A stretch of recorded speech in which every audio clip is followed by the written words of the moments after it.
সম্মানিত হাজিরিন, শুধু তাই না,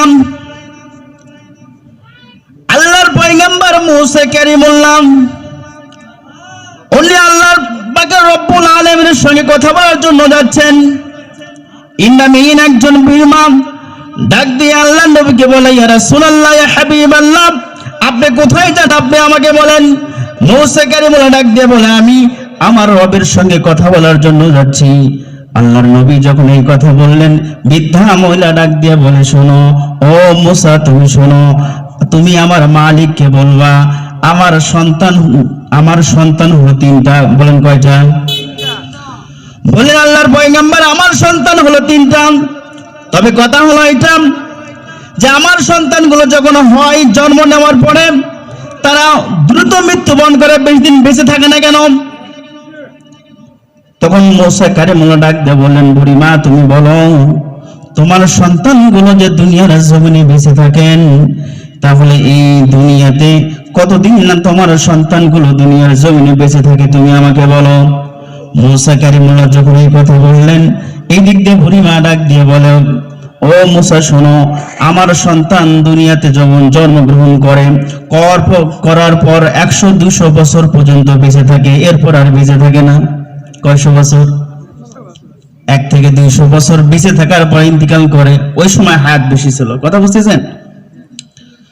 মুসা কালিমুল্লাহ মুস্কি এসে বললেন, বুড়িমা তুমি কি জানো তোমার সন্তান 1 থেকে 200 বছর বেঁচে থাকে, তাই তোমার টেনশন কেন এত দ্রুত মারা যায়?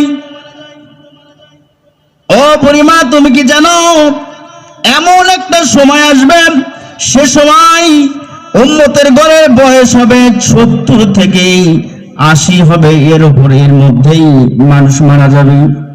সে জামানার উম্মতের বয়স হবে 70 থেকে 80। কত কথা বলেন? এর মধ্যেই আল্লাহর বান্দারা মৃত্যুবরণ করে ফেলবে। বুড়িমা ডাকতে বলে, মুসা কালিমুল্লাহ তা তো বুঝলাম, তবে আপনার কাছে আমার প্রশ্ন হলো যে 70 বছর তারা পাবে হায়াতের জিন্দেগিতে, এই মাত্র 70 বছরের মধ্যে কি তারা বিবাহ শাদী করবে? আপনি আমাকে বলেন। কি বলেন? বলতেছেন এই 70 বছরের মধ্যে কি তারা আমাকে বিবাহ শাদী করবে? আল্লাহর পয়গম্বর মুসা কালিমুল্লাহ ডাক দিয়ে বলে, হ্যাঁ, এই 70 বছরের মধ্যে আল্লাহর বান্দারা বিয়ে করবেন, সংসার করবেন। বুড়িমা বলল, মুসা তা তো বুঝলাম, এবার তুমি বলো এই 70 বছরের মধ্যে কি তারা বিল্ডিং করবে, দালানকোঠা তৈরি করবে? বলে হ্যাঁ করবে। সন্তান নেবে? বলে হ্যাঁ সন্তান নেবে। বুড়িমা ডাক দিয়ে বলে, মুসা কালিমুল্লাহ শোনো, যদি ওই জামানায় আমি হইতাম, তাহলে এই 70 বছর এক সিজদায় আমি কাটিয়ে দিতাম। বলি সুবহানাল্লাহ। আর আমরা কি করতেছি বলেন? শেষ জামানায় 70, এমনকি আমরা অত বছর বেঁচে থাকি। আপনাদের খারাপ লাগতেছে? তাহলে কথা বলেন না কেন? ওনার দিলের নেক মাকসদ কি আর আমাদের কি?